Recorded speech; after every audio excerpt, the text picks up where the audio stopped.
So I just want to thank you for a good reception on my wheelchair Rapunzel video. I never know how videos like those are going to go over, because if there's a beloved creator in the disabled community, I've been accused of trying to tear apart the disabled community or being jealous of disabled influencers, when that's not the case. I'm not on YouTube to be an influencer. This is not my job. I work in the entertainment industry, although I don't make a lot of money. I don't make enough to live on my own right now, and I'm 26 years old. But that's a story for another day. So today I want to talk a bit more about wheelchair Rapunzel, but not just like my gripes towards her, but also places where I think she can do better and she can make change in the disabled community and beyond. So, some of the main criticisms against wheelchair Rapunzel, aside from the obvious racism and supporting a R-word person, not R-word as in the R slur, but R-A-P-E, like her friend Andrew that allegedly R-A-P-E'd some people. And so obviously those are big concerns.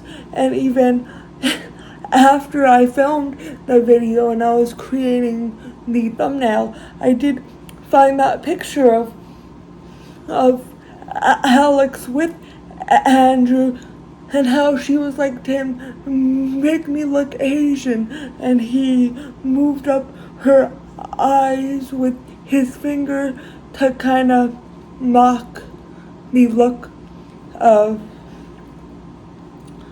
a lot of Asian people's eyes, and obviously that is very offensive and not appropriate, and that is definitely something I do not think is ever okay. Especially, she is an adult, so she knows better than that. And she's been called out for racism before, so she knows racism is a problem, and she knows she has been accused of contributing to it. Sorry, I need to drink my water. But some other issues are that her boyfriend Noah is a recovering addict, and when they got together, right away she took him out like clubbing and partying, which can definitely put somebody in a vulnerable place where they may be more likely to relapse. But I also do think there is a lot of nuance to this topic, because at the same time, Noah can make his own decisions.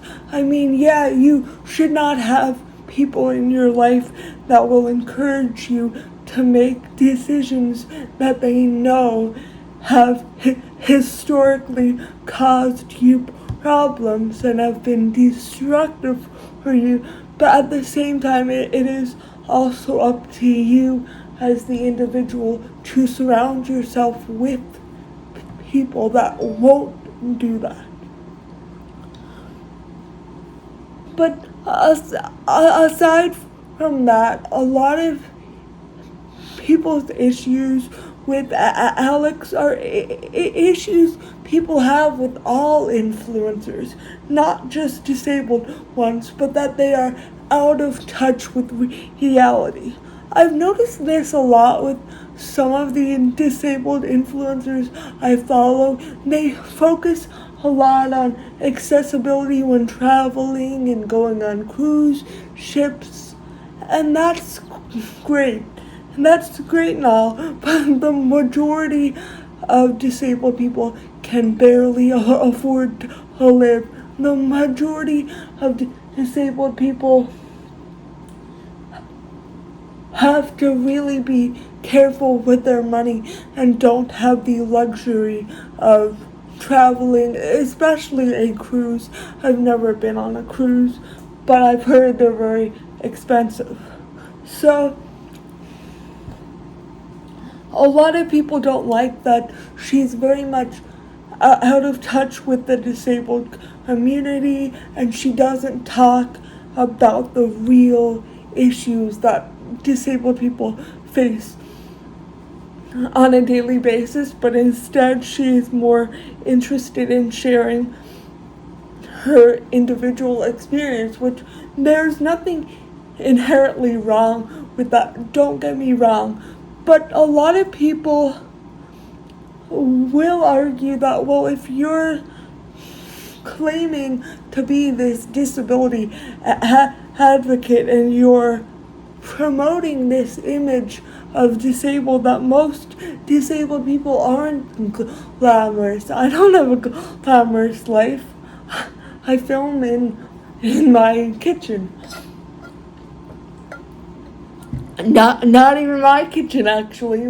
My parents' kitchen. Sorry, I do not own this kitchen. But anyway, a lot of disabled people are more focused on having health care and getting the daily care they need and affordable, accessible housing. But Alex is very much into the whole influencer life and clubbing and joking around with friends, and there's nothing wrong with that. There's nothing wrong with that, but at the same time, I do think if you're gonna purport to be a disability advocate, you should really be in the community.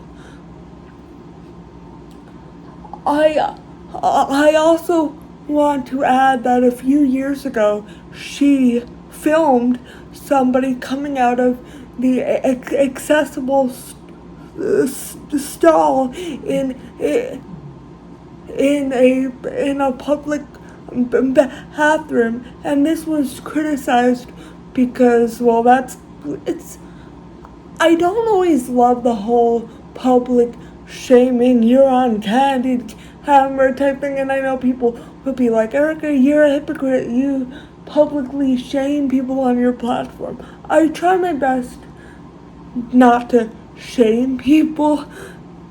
Sometimes I may end up doing that, but I think the whole recording people in public without their consent has gone way too far on the internet. And also, not every disability is visible, and maybe that person had an invisible disability. I have no way of knowing this. She has no way of knowing this. You watching it, unless you are that person who she filmed, you have no way of knowing that either.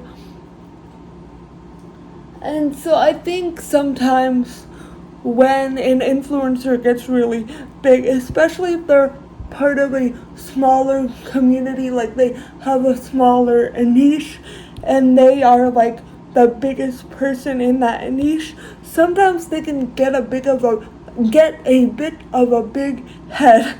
And I don't mean their head just grows, obviously. I don't mean it literally, but their ego can be inflated. And I think sometimes that is the case with a lot of disability influencers, because as disabled people, a lot of times we spend our lives feeling powerless and disenfranchised. So then sometimes when people get power, they will abuse that power. And I'm not saying everybody does this, and I don't think it's an inherent part of human nature, so don't get me wrong. I am not that jaded. I was at one point, but I don't think I could. I don't know how I would go on if I truly believed that humans were inherently evil, and if you just give them the opportunity to harm people, they will. I personally can't believe that, because if not, then what are we doing here?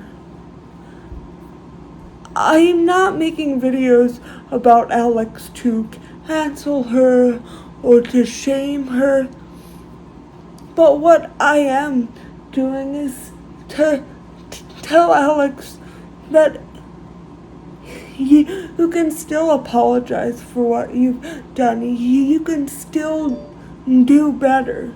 You can apologize to the Black community, which, by the way, in my first video, I said she issued an apology, but I need to make a correction on that. Actually, and I don't know this for a fact, because full transparency, she did block me on social media, so I cannot look. But I believe she replied to a tweet by Dominic Evans, who is also a big disability advocate, and he's also a gamer, I believe. I don't know, I'm not a gamer. I don't play video games. I play Candy Crush, and that is about it. But anyway, Dominic Evans is a big disability activist, and so he called her out and was like, you're still selling this merch even though you've acknowledged it's kind of, well, not kind of, it is profiting off of the Black community and their slogan. So my point being, telling that whole long-winded thing, is that I don't believe Wheelchair Rapunzel ever issued like a public apology for that. She just took it off her website and kind of hoped the controversy would go away. And I know a lot of influencers do, celebrities too, but a lot of influencers think if they just kind of sweep something under the rug and hope that the people that were speaking out about it will just move on to something else, then they don't have to apologize. I realize apologizing could be harmful for your brand or whatever, but I think as human beings, we all make mistakes. We may say something that's ignorant. We may repost something that ends up being false or not what we thought it was. And I'm not giving Alex excuses, because her pattern of behavior shows kind of who she is. And I don't think at this point she is a great person. I think she can become a better person. I think we all can become better people. But right now I think she's very much in the grift.